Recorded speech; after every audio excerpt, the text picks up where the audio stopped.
Radio Universidad de Chile presenta Tras las líneas, conversaciones con Manuel Antonio Garretón, Premio Nacional de Humanidades y Ciencias Sociales. Programa producido en el Departamento de Sociología de la Universidad de Chile con el auspicio del Centro de Estudios de Cohesión y Conflicto Social, COES. Muy buenas tardes. Bienvenidos y bienvenidas a Tras las líneas, el programa del Departamento de Sociología de la Universidad de Chile y auspiciado por el Centro de Estudios de Cohesión y Conflicto Social, el COES. Cada semana, desde hace ya 4 años, nos interrogamos sobre lo que ocurre en el mundo, en nuestro país, en nuestras vidas, desde la perspectiva de las ciencias sociales. Y en ese sentido, lo que nos interesa es tratar de, desde lo que aportan las investigaciones, los estudios de las ciencias sociales, hablar de los problemas que enfrenta la humanidad y nuestra comunidad nacional y latinoamericana.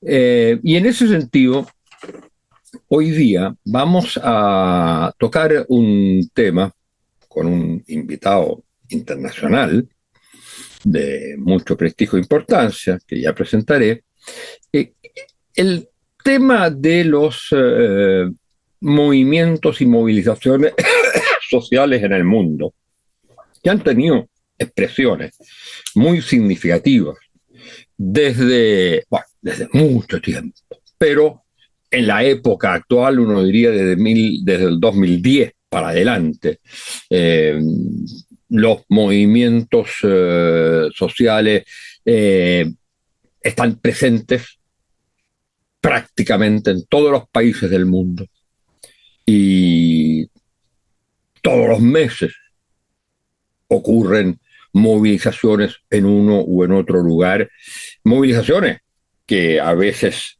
son muy particulares, otras veces que son mucho más centradas en los problemas de cambio nacional, y otras veces son movilizaciones que están ligadas a lo que se llama el fenómeno de la globalización. Y esa globalización ha sufrido cambios muy importantes, ha tenido cambios muy importantes en los últimos 30 años, desde la época en que se empieza a hablar de ella, en los 90, hasta el día de hoy. Y quien ha estudiado mucho estos temas de los movimientos sociales globales, vinculados a lo que son los estallidos nacionales, las primaveras en uno u en otro país, y es nuestro invitado de hoy, Geoffrey Pleyers, que es un sociólogo belga, formado en su doctorado en Francia, en el mismo lugar en que yo me doctoré, l'École des Hautes Études en Sciences Sociales, que en mi época se llamaba École Pratique des Hautes Études en Sciences Sociales, y que trabajó y fue también, aunque en épocas distintas, también se puede considerar un discípulo, no sé si la palabra, pero alguien muy cercano a Alain Touraine. Y él, este sociólogo belga muy joven, tiene libros muy importantes sobre movimientos sociales en el mundo, sobre un libro reciente sobre el estallido chileno, un libro editado en que hay diversos trabajos organizados, entre otros, por Claxo. Y es el presidente actual de la Asociación Internacional de Sociología. Y eso es, digamos, la Asociación Mundial. Y él es el presidente recién elegido en el Congreso de Melbourne. Bueno, estamos con Geoffrey Pleyers. Muy bienvenido, Geoffrey, muy contento de tenerte. Tenemos una relación de amistad de hace ya varios años. Y quisiera partir con esta diferenciación que tú haces entre los grandes cambios que ha sufrido los procesos de globalización, para luego insertar el tema de los movimientos sociales. Pero partamos diciendo que hoy día, respecto de cuando emerge el tema de la globalización, ¿cuáles son las modificaciones o cambios que tú consideras que son importantes y que has tratado en diversos trabajos y en tus últimas investigaciones? Muchas gracias, Manuel Antonio, por recibirme en esta emisión, en ese podcast que escucho a menudo. Es un gran placer estar ahí contigo, siguiendo una conversación que tenemos ya desde hace muchos años, con más intensidad desde hace 9 años, desde la primera invitación a Chile, que hiciste en el 2014. Estoy muy contento de poder venir aquí para discutir la globalización de los movimientos sociales, como dijiste ahí, una buena época porque, sí, pues estoy trabajando entre estos dos temas. Como dijiste, ¿no? Acabamos de publicar junto a Carla Enríquez este libro, Chile en Movimientos, sobre el estallido, de un lado, y del otro lado estoy publicando una serie de artículos, intervenciones, que acabo de mencionar, sobre las transformaciones de la sociología global. Y obviamente para mí no son cosas separadas, parte distintas, pero están en diálogo. Una importancia de, por ejemplo, para mí no considerar lo global como algo desconectado de lo nacional. Existe referencia a una ola global de movimientos sociales y luego a movimientos que tienen más enfoque nacional. Pienso que eso es un error de separar los dos. Hoy en día, los movimientos que vemos en todas las partes del mundo tienen un enfoque nacional muy fuerte. Es parte de la manera de ser global hoy. Y que decir que, por ejemplo, si el movimiento en Chile es un buen ejemplo, pero vemos también estas mujeres, jóvenes y no tan jóvenes, en el Irán, que con tanta fuerza va allí contra su gobierno, pero se ve tantas cosas similares a otros países. Así que hice unos textos recién en inglés y ahora sale uno de discurso de la Asociación Internacional de Sociología para invitar a mis colegas de ver la sociología global mucho más como un diálogo entre sociólogos un poco más globales que circulan y otros que se enfocan ahí en algunos países, pero no es uno o el otro. Son movimientos al mismo tiempo nacionales, locales también, porque cada ciudad es distinta, y regional y global en algunas dimensiones. Con eso la sociología ha cambiado mucho y bueno, tomo un poco como referencia a la sociología que yo estudié con mucha pasión a finales de los años 90. La globalización era algo muy distinto y me refiero ahí en 4 aspectos. Primero, hace no tanto tiempo vimos surgir el Internet, que es algo tan común para la generación de hoy, pero no existía tanto o de manera muy restringida en los años 90 y ha cambiado mucho la manera como nos conectamos, cómo vemos el mundo. Ya muchos sociólogos hablaron de eso. Una segunda transformación muy importante en el mundo y por lo tanto en la sociología también es que cuando era joven se pensaba la sociología global y la globalización más bien como una expansión del mundo. Íbamos a expandir mucho nuestra área de vida, de proyección, de diálogo con la caída del muro de Berlín. Y hay que pensar, Manuel Antonio, que en esta época, no hace tanto tiempo, cuando se hablaba de globalización, no se hablaba de China. China se juntó a la OMC, la Organización Mundial del Comercio, en 2001. Antes de eso, China era visto como un país en desarrollo, con poca importancia, con menos importancia geopolítica. Hoy en día, cuando se piensa en la sociología global, antes era como la expansión de las teorías europeas. Piensas a los grandes autores que nos inspiraron ahí. Castells, Beck, Giddens, de la sociología de la globalización, Sassen. Hoy en día, si pensamos sociología global, es primero un diálogo mucho más fuerte con los autores y actores del sur. Dijiste muy bien que yo me formé a la sociología en Francia con Alain Touraine, que es mi maestro, mi inspiración principal. Pero diría también que yo aprendí sociología gracias y con tantos colegas de América Latina, de México, donde estuve mucho, pero de muchos otros países, o de la India. Nos hacen ver el mundo de manera distinta. Ellos nos enseñaron a ver la relación con la naturaleza de otra manera. Y eso es una transformación muy importante de la sociología global, que es mucho más un diálogo entre distintos continentes y mucho menos una proyección de una sociología europea que tiene mucho que contribuir, pero que no es siempre tan universal de lo que pretende. Cambio en la, digamos, la revolución tecnológico-digital, uno. El segundo, ¿no es cierto?, que cambia todo el fenómeno generacional. El segundo es la incorporación del sur a la globalización. Tú decías que eran 4. El tercero, sin duda, pasar de una idea de expansión de la economía, el crecimiento del mundo, de todo, a vivir juntos en un mundo limitado. El catástrofe climático, antropoceno, toda esa cosa ahí, que los movimientos indígenas nos ayudan mucho a pensar eso. Es muy distinto crecer en un mundo limitado que en el mundo de mi época, cuando yo era joven, un mundo de expansión. Eso tiene implicación que en la sociología nos falta medir. Y creo que el cuarto cuál es?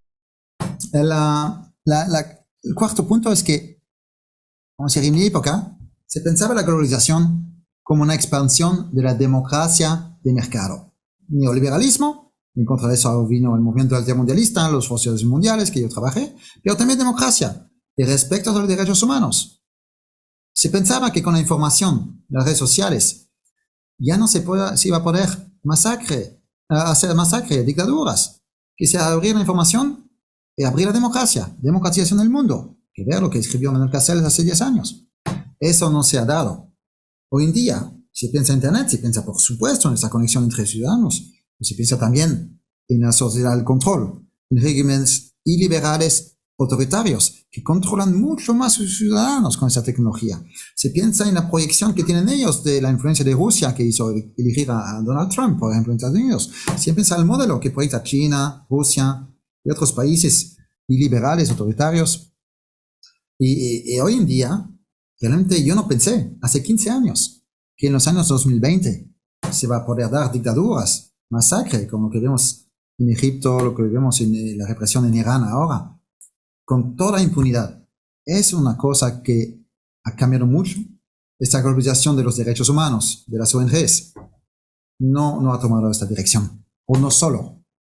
También es una globalización de actores reaccionarios y una globalización en la cual los gobiernos autoritarios de control de sus ciudadanos han tomado una importancia que pocos sociólogos habían visto. En ese marco de la, digamos, no sé si llamarle una nueva globalización, sino unas transformaciones del proceso de globalización. Uno de las cosas que llamó la atención y que tú has planteado en tu artículo, en tu trabajo, es lo que ocurre a partir del 2010. Donde que parece inaugurado, digamos, por la primavera árabe y que tiene secuencias en muchas otras partes, en las cuales en América Latina eso es muy importante. En el caso chileno, por ejemplo, tenemos las movilizaciones que dieron, en las cuales surge la generación gobernante actual en Chile. Y la pregunta que uno se hace hoy tiene como dos aspectos. Una es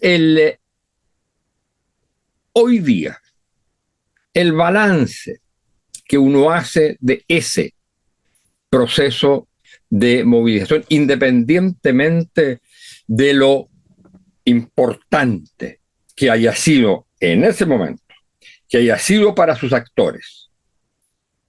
¿Cuánto cambió realmente la sociedad? ¿Cuánto cambiaron? ¿O fueron solo primaveras?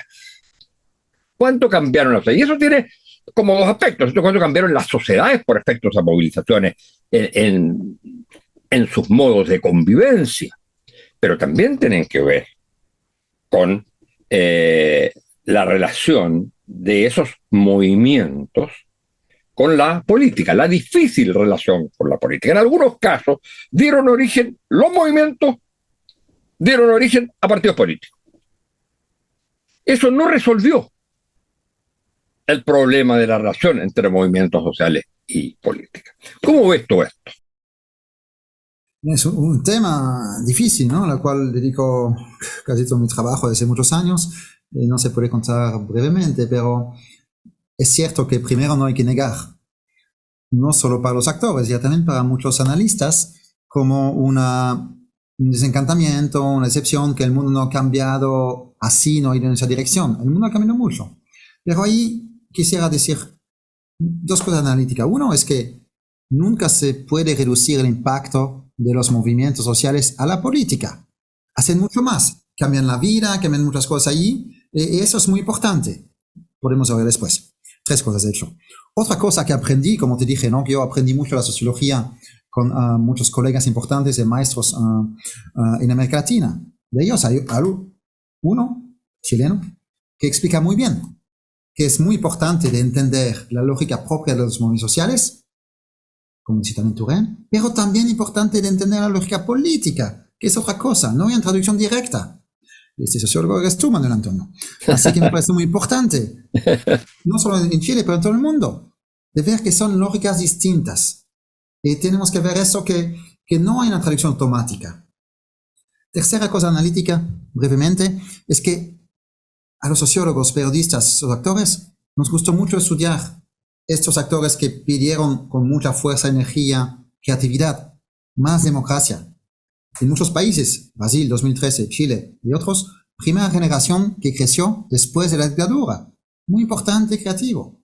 Pero lo que no vimos tanto es que a su lado había también un proceso de empoderamiento de actores, entre los jóvenes y no tan jóvenes, reaccionarios, en contra de todo eso. Entonces, cuando hay que evaluar, que siempre es difícil o imposible, los movimientos progresistas, no hay que olvidar que si su éxito hasta ahora fue limitado, también es porque al lado crecieron actores reaccionarios poderosos. Un poco en Brasil con los actores religiosos, reaccionarios. Es muy importante todo eso. El cuarto elemento analítico que hay que poner dentro de eso es la temporalidad. Es el impacto en los sociales. De repente me sorprendo, me decepciono también por tantos sociólogos, también, o analistas, periodistas un poco más normal, pero que nos precipitamos en evaluar tan rápidamente el impacto de los movimientos sociales. No acaba de surgir un movimiento en países como Chile, que ya sale 2 libros que explican que acabaron con el modelo neoliberal. El cambio social requiere tiempo. Es paulatino. Nunca, he visto los movimientos en muchos países, nunca es tan rápido que uno piensa el movimiento, el cambio. Se va de un lado al otro. Siempre tomo el ejemplo de Francia, mayo 68. Junio 68 es la más amplia victoria del partido de derecha en Francia.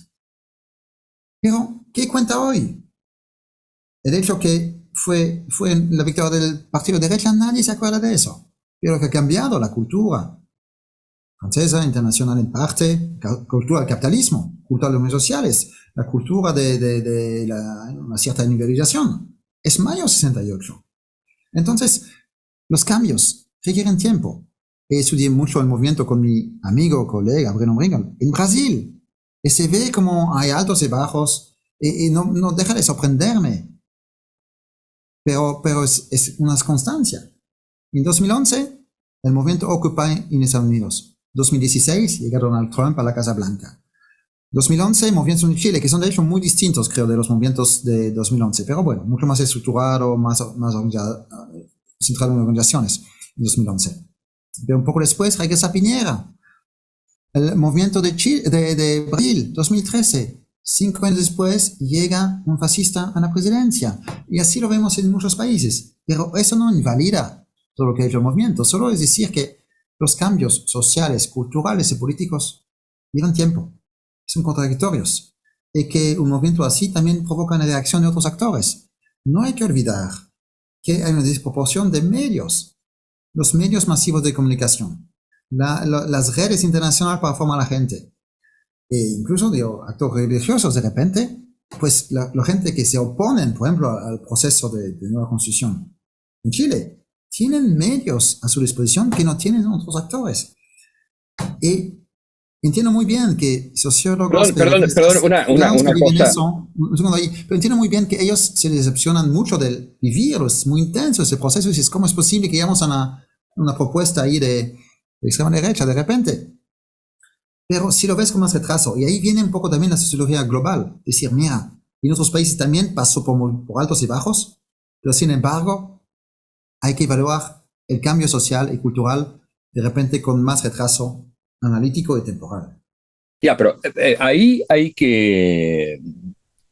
Yo estoy de acuerdo con eso, sobre todo cuando tú pones como ejemplo el movimiento de mayo del 68, que a mí me tocó vivirlo. Tú todavía no nacías probablemente.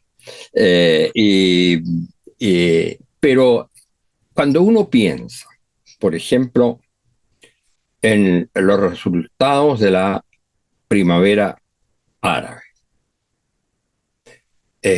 y por otro lado, en lo que puede ser el resultado del estallido social chileno, en que yo estoy de acuerdo en que, porque digamos, escribimos en el mismo libro, y teníamos una visión extremadamente optimista de lo que era ese movimiento.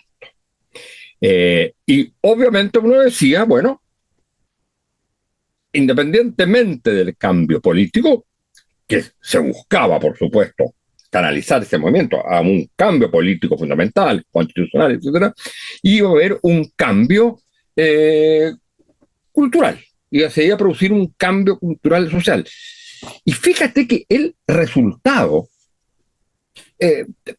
permite discutir eso. ¿Hasta qué punto no puede haber una regresión cultural hoy día en el caso chileno? Cuando se toman en cuenta que todas las grandes conquistas están hoy día en peligro, que tiene que ver con una democracia más profundizada, que tiene que ver con el movimiento de mujeres y toda la reivindicación de las mujeres, que tiene que ver con la demanda de un Estado en el cual, penetrado de alguna manera por la sociedad y respondiendo a esa sociedad, a un Estado que va a estar cada vez más limitado, y donde el principio del individualismo, el principio básico del neoliberalismo, está triunfando, y además es apoyado por grandes masas.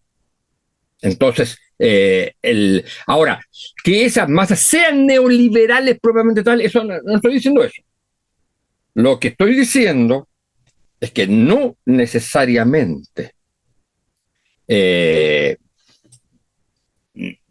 que pensarlo en el caso de la primavera árabe y en el caso del estallido, son movimientos que produzcan, primero se puede producir una regresión política, en términos de lo que es la Constitución, pero también puede, producto de las incertidumbres, de los mismos elementos que tú señalabas de la globalización actual, que tú tengas masas anómicas, en cierto modo, que respondan a propuestas y liderazgo de restauración conservadora.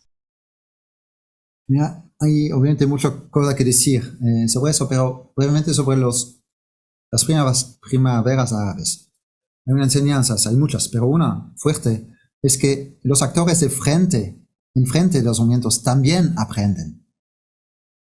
Y lo que mató a los movimientos, de hecho los activistas, no se acabaron solos. En Tunisia podemos decir en Túnez un poco más, podemos discutir más, pero lo demás es la represión. En Egipto, tan solo en unas horas mataron a 2.000 activistas en 2013. No se hacía así. En Siria eran activistas pacíficos que salían allí. Le mataron en Bahrein y todo eso. No hay que olvidar que los momentos desaparecen por su propia culpa. No, mataron a los activistas. Encarcelaron a algunos, mataron a una buena parte. En fin, otro punto sobre el movimiento árabe, una parte del movimiento árabe, y que creo que ahí se acerca en unos elementos de Chile, y como te dije, a mí me gusta aprender de varios países, que no son todos iguales, pero hay que ver que se puede aprender. De repente, algunos intelectuales proyectaron muchos de sus sueños en los movimientos. Por ejemplo, se interpretaron los movimientos como muy anticapitalistas. Hay una parte de estos movimientos que era claramente anticapitalista, pero una gran parte de los movimientos en Egipto, pero también en Chile, no eran anticapitalistas. La gente que yo vi, con lo cual hablé en la Plaza Dignidad, lo que querían eran mejores condiciones de trabajo, poder trabajar y vivir bien de su trabajo. No era una revolución anticapitalista como el fin del modelo total, no. Querían algo un poco más justo. Entonces ahí de repente los que hacen tantas esperanzas en el movimiento, los que proyectan tantas cosas que explican antes que iniciar el movimiento que ya se acabó el modelo, son los mismos que después dicen, ay pues todo se desvaneció y no sirve de nada. No, es paulatino, es complejo el cambio social, hay un cambio cultural importante. La manera como se conectan los chilenos entre ellos. Por ejemplo, la importancia más grande, la apertura más grande, por ejemplo, a elementos de la cultura de algunos movimientos mapuches, con lo que va de la ecología, de la poesía, de más cosas ahí. Eso sigue en una parte de la población chilena. Ahora bien, era una ilusión. Ahora se ve, era difícil verlo en el momento, pero es obvio que en octubre-noviembre de 2019, que todo Chile era en la calle. Era un movimiento masivo. O sea, quizás más o menos la mitad de los chilenos. Pero la otra mitad se quedó afuera de eso. Es un país que no ha parado, se polarizado. Y lo que es interesante, la elección de Brasil, es que en Brasil, como en Turquía, con el movimiento de Gezi y el movimiento de Brasil en 2013, una cosa es el movimiento, o el estallido ahí. En Brasil era muy claramente un movimiento que pedía más democracia, más que Lula, querían mucho más igualdad, mucho más compromiso con las favelas, igualmente en Túnez. Pero después viene otra parte del movimiento también, que es menos visible, pero es la batalla sobre el significado del movimiento. Y se ve que en muchos países, creo que también parte en Chile, lo que significa el estallido de 2019, hay una batalla sobre eso. Algunos, que tienen muchos medios masivos, lo califican de vándalos, lo califican de muchas cosas malas, que no era el caso. Pero sabemos como sociólogos que una afirmación falsa puede tener efectos reales. Es lo que pasó en Brasil, que transformaron realmente la significación del movimiento en los años siguientes e hicieron que era un movimiento contra el PT, que no era el caso, y apoyando al final a Bolsonaro y esa dinámica. Es decir que, y además también creo que si vemos el proceso, que también obviamente me preocupa mucho, me deprima ver el proceso ahí, y estoy escuchando con mucho cuidado contribuciones, análisis de nuestro colega sociólogo, ahí Alexis Cortés en particular, que participó en esta comisión experta con muy buenos análisis. Es cierto que entiendo eso cuando estás en el medio del proceso, que ves que todo se acaba, que no sabes cómo es posible eso. Pero, ¿cómo no fue la última etapa, el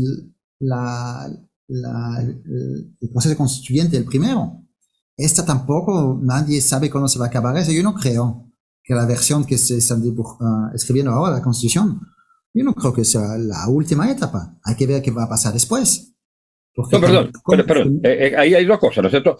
Si este texto que se está redactando va a ser el que se va a presentar, eso también todavía es lo más probable que sí, pero también está todavía en discusión. Y lo otro es que si es este el texto y es, rechazado, como yo supongo que si este texto que se está proponiendo sigue tal cual, va a ser rechazado, lo que es interesante es lo que tú estás planteando, pensando, debiéramos colocarnos 30 años después para ver.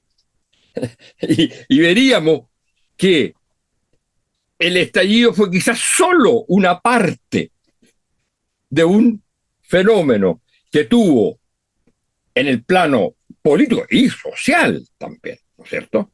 Porque los 5 millones de personas que se incorporan y votan en contra es un fenómeno sociológico, ¿no? No es solo un fenómeno político, más bien no tienen orientación política propiamente tal. Habla de una forma de estructurar la sociedad.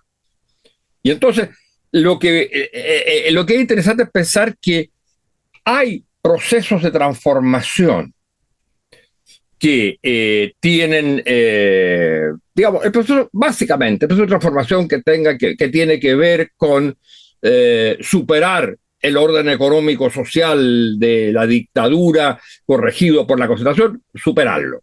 Y, por otro lado, reconstituir una forma nueva de relación entre política y sociedad, que se quebró la clásica relación entre partido y sociedad. Que eso, de alguna manera, continúa, lo que no sabemos cómo continúa. Es una reinvención permanente en la democracia y se ve que en Chile, como en muchos otros países, es un proceso largo al cual no hay respuestas claras, sencillas hoy. No hemos reinventado la democracia tanto que queríamos, pero siempre me quiero preguntar a gente con más análisis y gente con más experiencia, como tú, y gente de otra generación también. ¿Cuándo fue en unos países que la democracia fue realmente muy, muy buena? Siempre nos referimos a época donde todo eso, la conexión entre sociedad y partido, o socialdemocracia, sociedad política, era mucho mejor. Porque siempre hubo muchos problemas y la democracia es un proceso a veces caótico de reinvención permanente. Pero no solo de relación entre la sociedad y la política, también de relación adentro de la sociedad. La manera como se conecta la gente, yo veo ahí un ejemplo, hay muchos problemas en Europa, pero también hay una cosa fuerte de mi parte de Europa occidental, que es el Estado social. Y eso es parte de la democracia, por razones económicas. Es que no se puede tener sociedad democrática con demasiada desigualdad. Pero también porque eso transforma la relación entre la gente. La manera como la gente, por ejemplo, en Europa, se conectan con la gente que van a limpiar sus oficinas, su casa, es muy distinta de la manera como se conectan en países muy desiguales de América Latina, porque básicamente ganamos más o menos lo mismo que ellos. Y es justo así. Quiero decir, la democracia es también una manera de conectar con la gente, conectarse con sí mismo, y ahí el estallido social creo que también ha impulsado algo, y vamos a ver a dónde va y cómo. Me acuerdo siempre, cito siempre ese ejemplo del estudiante, cuando le pregunto, ¿qué ha cambiado para ti el estallido? Ella me dice, desde el 18 de octubre hablamos de nuestras emociones en la cena familiar. Digo, parece algo microscópico, pero poder hablar de su emoción, mostrarse de otra manera, hablar con ciudadanos en la calle y en la plaza como lo hicieron muchos ahí. Eso es un cambio importante en términos de solidaridad, de ver a los demás no como una amenaza, un competidor, pero como otros ciudadanos. Ahora bien, que es una parte de la cosa, porque del otro lado, también la reinterpretación de todo eso del fenómeno por actores intelectuales sólidos, no hay que menospreciar lo que fue un error en muchas partes de la derecha. En Chile son bien organizados, con redes ahí de estudios, con no solo medios, pero formaciones, y ahí de repente pensar que se puede hablar tan sencillamente para el pueblo, para la población, por una parte de los intelectuales progresistas, no, la conexión también fue rota entre una parte de la población y los intelectuales de izquierda. Y eso es un desafío hoy en día, en un mundo mediático en plena transformación. De repente ahí es una paradoja. Pero mira, Goeffrey, la relación, con esto tenemos que terminar, la relación de intelectuales con la sociedad en Chile fue siempre a través de partidos políticos. Siempre. Los intelectuales formaban parte del mundo, llamémosle político-intelectual, aunque no tuvieran cargos políticos propiamente tales.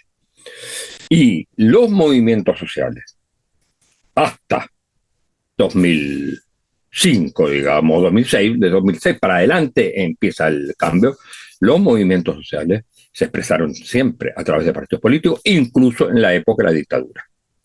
Entonces, en ese sentido, en el caso chileno, la cuestión es más compleja, porque la ruptura entre partido y sociedad, o sea que es la ruptura también del mundo intelectual con el mundo social. Pero en fin, vamos a tener que... Sí. No, pero leí con mucho interés un libro, La Gran Ruptura, si no me equivoco, el título del mismo sociólogo chileno que ya cité hace unos minutos, y creo que comparto totalmente ese análisis. Lo que quizás no comparto es la especificidad chilena de eso. Entiendo que es específico, cada país es específico, y cada uno va a decir que su país es más complejo. Pero lo que se ve en Chile, se ve en muchos países de otra manera, porque no tiene la misma literatura de los partidos. Pero esta idea que esa continuidad fuerte entre el movimiento social y partidos está roto en todos los países. Eso sí, de acuerdo. Se está reconstruyendo. Y muy interesante, Biden va a ver los sindicatos en Estados Unidos ayer. Interesante cómo se va reconstruyendo por otras vías, que todavía no entendemos muy bien. Pero se está reconstruyendo por vías que no son, que se organizan de otra manera, no tan estructurados en partidos y organizaciones, que tienen su ventaja y sus límites. La verdad es que son muy eficaces estas redes para unas cosas y para otras cosas menos. Tenemos que analizar cómo funcionan, tenemos que ver cómo tienen impacto en la política, en la cultura, en la vida, pero sin menospreciar esas redes más fluidas y sin idealizarles. Porque la verdad es que no se sabe cómo cambiar el mundo hoy, ni por estas redes más fluidas, ni por las organizaciones más estructuradas. Geoffrey, muchas gracias por esta conversación, que debemos continuarla en algún momento. Y bueno, felicitaciones por tu cargo de presidente de la Asociación Mundial de Sociología, la Asociación Internacional de Sociología, y bueno, esperamos verte luego por estos lares. Gracias, Manuel Antonio, realmente fue un gran placer poder seguir esta conversación, y bueno, fue también, eso es al centro del libro que publicamos, Chile en Movimientos, que se descarga gratis por Claxo, que vamos a presentar, y la Universidad de Chile, en el COES, el 9 de noviembre, y con el planteamiento que uno de los autores eres tú, decir, todavía vale la pena de hablar de los movimientos sociales en Chile, con lo que vemos del proceso de la constituyente, con todo eso. Y la apuesta es decir que sí vale la pena, porque son transformaciones más largos alcances. Y eso es de lo que vamos a debatir ahí en Chile, bueno. Ojalá también contigo. Muchas gracias, Geoffrey. Muchas gracias a ustedes, señoras y señores, auditores y auditores. Y será hasta la próxima semana. Gracias. Radio Universidad de Chile presentó Tras las Líneas, conversaciones con Manuel Antonio Garretón, Premio Nacional de Humanidades y Ciencias Sociales. Programa producido en el Departamento de Sociología de la Universidad de Chile con el auspicio del Centro de Estudios de Cohesión y Conflicto Social, COES.